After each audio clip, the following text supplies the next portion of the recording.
Hey everybody, this is D Hunter, bringing another action figure review. Today, we're going to look at the Neca Ultimate Robocop.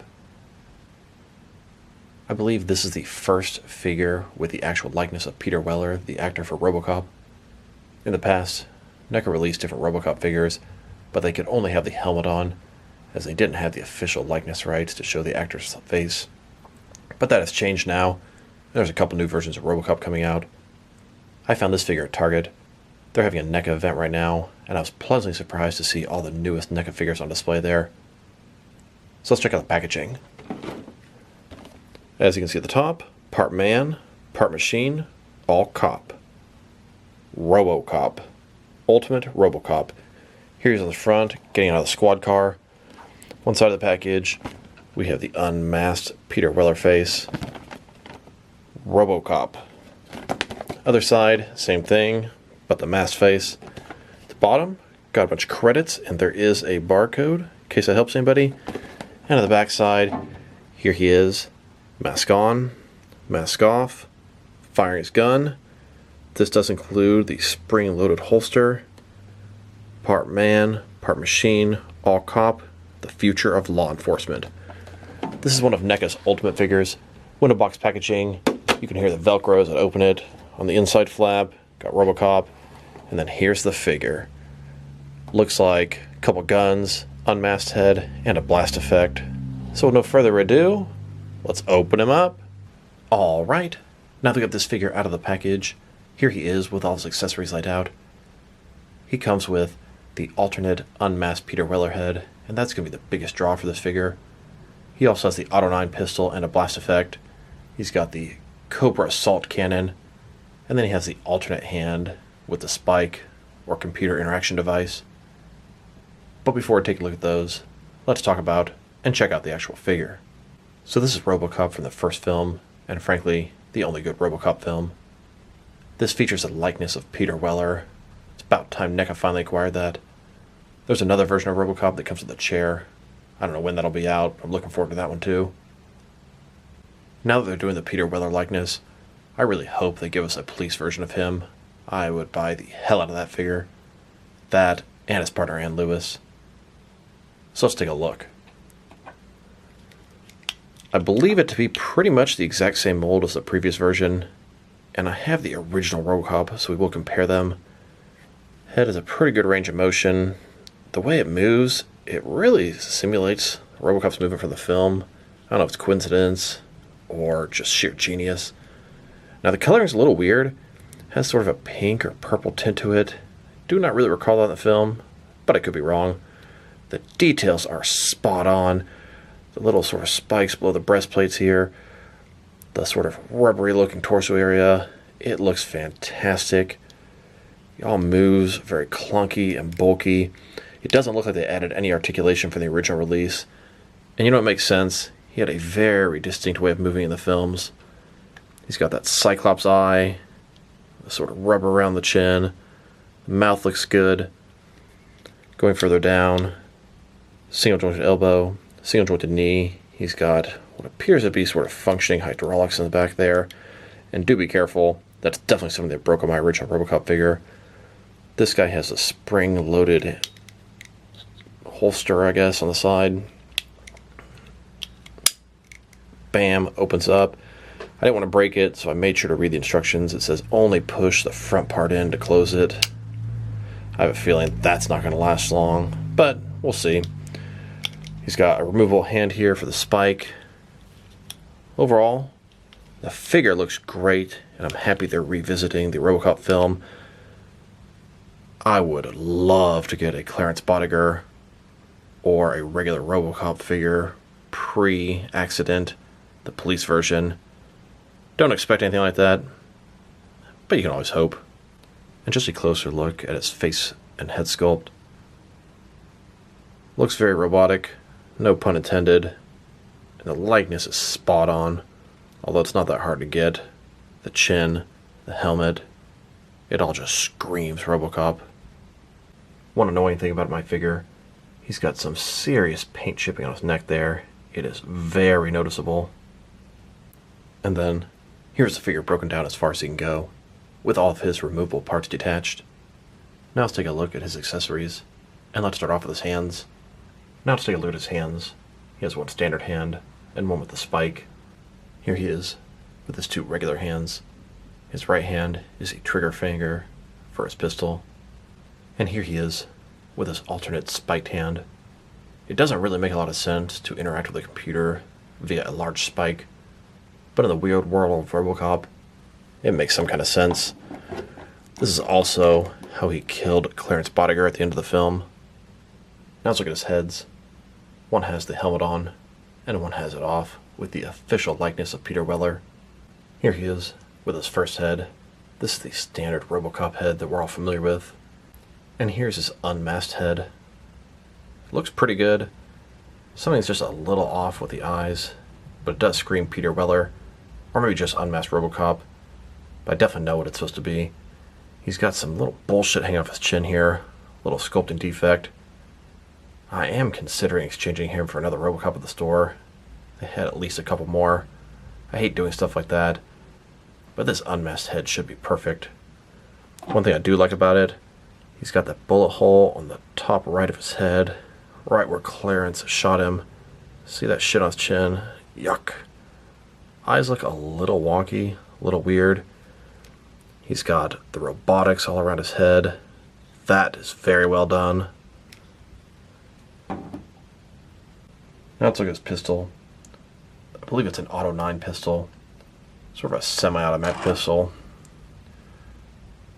This thing has always sort of resonated with me since I saw Robocop as a kid. Very unique look to it. Large barrel, square shaped. Also has this blast effect.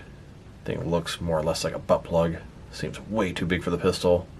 Here's Robocop holding the pistol, pointing it right at you.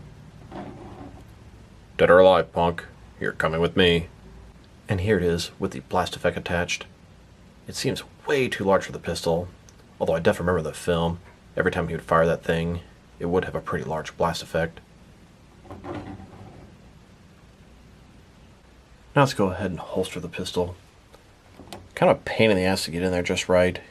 Little peg there. Needs to be the bottom of the trigger area. Once it's in properly, shut it with the front first. Bam. Good to go. Looks pretty seamless. I mean, I can see the line there. It's a cool feature, but it feels very fragile. Would be shocked if that thing doesn't break over time. Now let's look at the Cobra assault cannon. This is an experimental destructive weapon developed by Omni Consumer Products for the military. It's capable of obliterating a car in one shot. A lot of the villains had this at the end of the film. Robocop used this to take out ED-209. Very large rifle. Has that distinct look from the film. Large scope. Handle down there. It's got articulated sort of support right here. Be careful with that. Once again, feels kind of fragile. It's got the strap put over the figure. Large barrel here. Looks fantastic. I wish I had a couple of these things. Here's Robocop holding this rifle. And here he is, holstering this rifle with the strap. So I want to check out the differences between the original Robocop and this new one. I only have the first Robocop neck ever made. I never bothered with any of the other upgrades.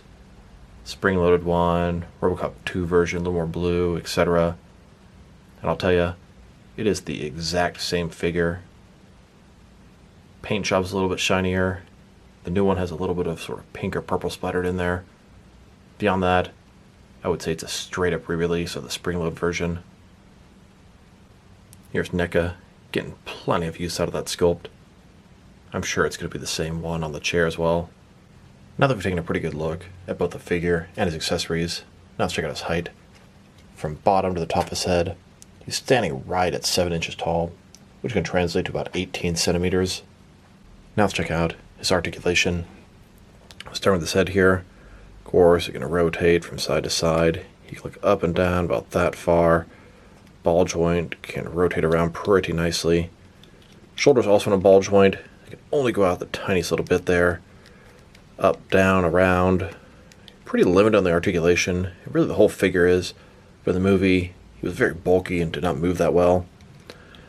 elbows, single jointed, extend all the way, go in less than 90 degrees. He's got rotation in the middle of the forearm. That's going to be it on his arms. He's got ball joint in his torso, rotates a little bit, it goes forward and back, not much. In his waist,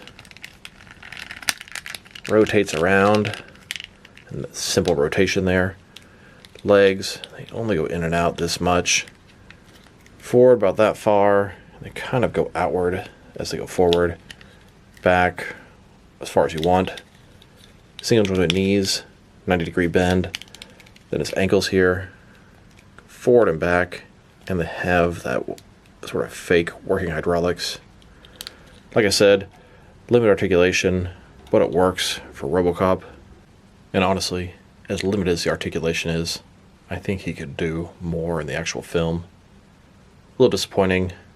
This is pretty much a re-release of a figure that's, got to be about 10 years old. A little dated, but I still like it. Here's Robocop walking down the streets of old Detroit, holding that large rifle.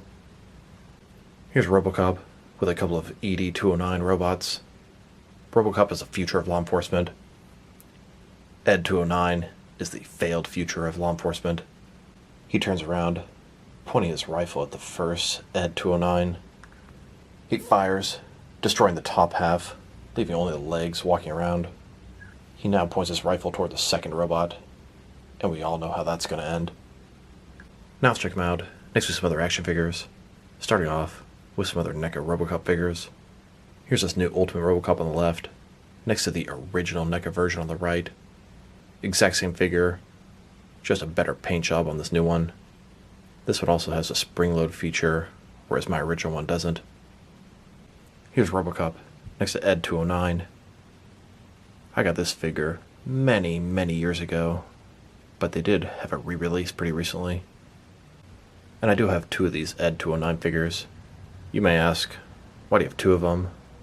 Well, first of all, he's just fucking awesome, and second of all, there are way more than two of them in the film.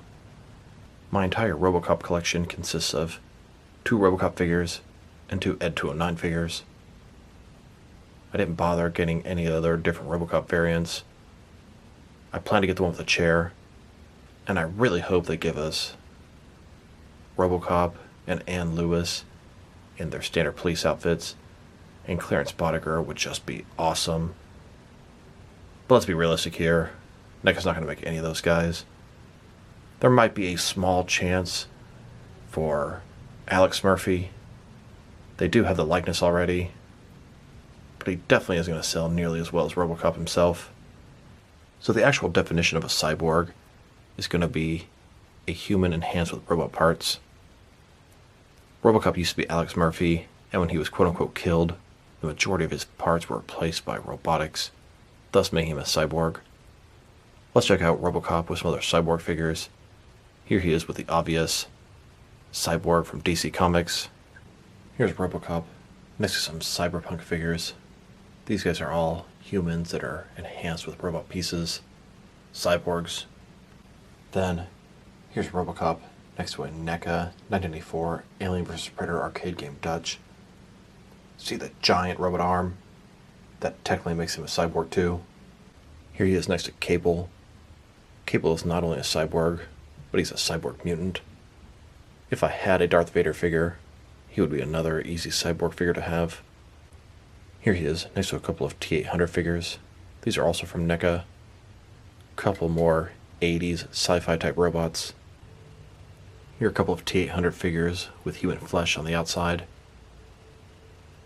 I often see the Terminator described as a cyborg, but it's not technically accurate. A cyborg is actually a living organism with robot parts. The T-800 is kind of the opposite. It's a robot with human parts on the outside. Here he is, next to a DC Direct Hard-Act Batman. He's also not technically a cyborg, but a robot with human flesh on the outside. Now let's check him out, next to some action figures from different various companies, to see how he fits in, both scale and style-wise, in case you want to know which lines you can mix him with. Since he's a NECA figure, they're typically the 7-inch scale. I'm going to start off my comparisons with some of the large action figure lines I collect, and work my way smaller But first, let's check him out with some of his Neca brothers. In front of you are 5 different action figure lines, all from Neca Toys, all from different various movie properties. Then, with some more Neca figures.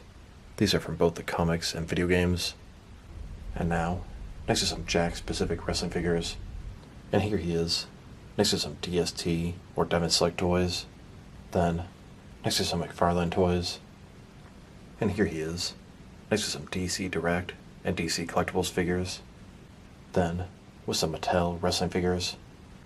And now, with some Jazzwares AEW wrestlers. And here he is, next to some Mezco 112 collective figures.